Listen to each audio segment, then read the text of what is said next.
wanted to talk to you about today is actually this thing, or what it represents more so. I'm not going to stand here and gloat that we won Best Educational Podcast for our podcast Whispering Loudly, although that was pretty cool. And it was nice to get dressed up and go out to like a real event where, social distancing was adhered to, but it was kind of more so a little bit more what it used to be like, 18 months ago. It kind of felt a little bit normal. So on Sunday night, we won this award, and what it has triggered me to talk to you about today is social media and what you're putting out there, and how it's actually easier than you think to get engaged when you put the things out there that people really want to take notice of and want to share in with you. So, we post content all the time, as many of you know, and lots of you engage with that. But there are things that engage you more than others. This video, for instance, most days we'll have sort of 15 to 20 comments on who's seen it live and who's watched the replay. Some of you will just press like or love, but it's pretty predictable the level of actual taking the time to do a comment or do a like. It's pretty predictable what those numbers are.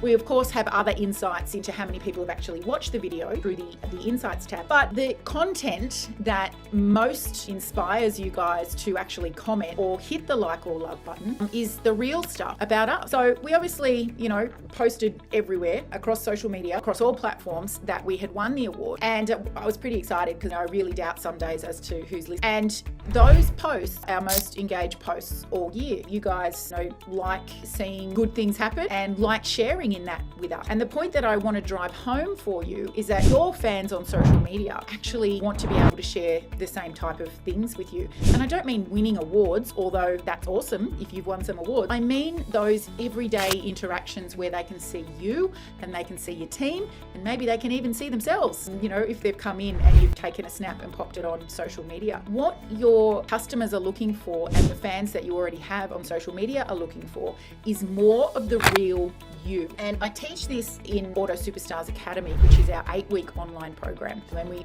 often point our new engine roomers to the modules around this. But your fans and your customers are looking to build a relationship of sorts with you.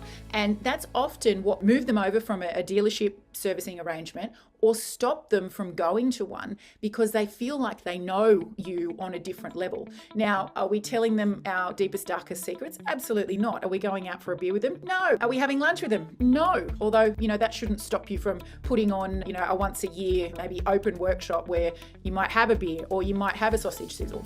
That's separate. So I remember that some of our most engaged posts of all time for my last workshop were where we featured a different team member, every couple of weeks, and went in to a little bit about their history in the industry and what some of their interests were. Just a few little tidbits that let the fans and the customers know, who's working inside the business, so that the next time they come in, they feel a little bit more familiar.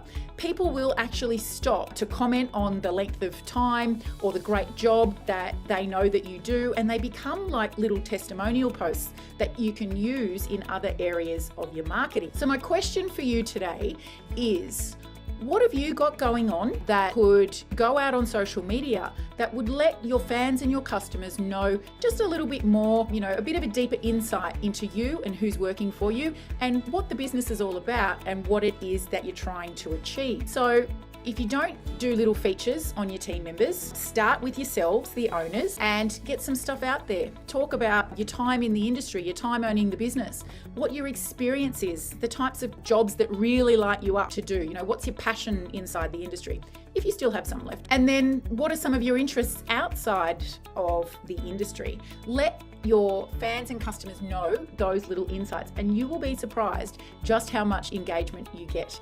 Then move through the team and make a big deal of everyone's little bio that you're putting together. And again, you'll be surprised with how much people will interact with it.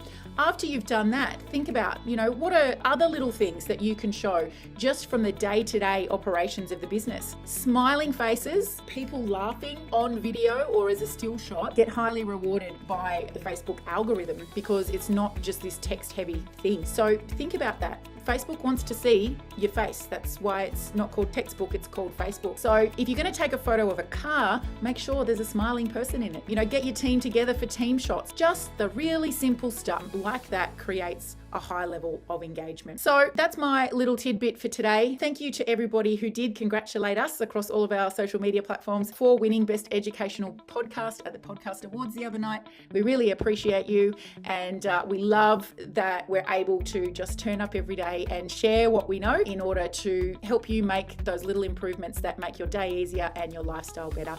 And we look forward to doing it for a very long time to come. That's all from me today, guys. Enjoy the rest of your day and get to thinking about what real stuff you can be putting on social media this week.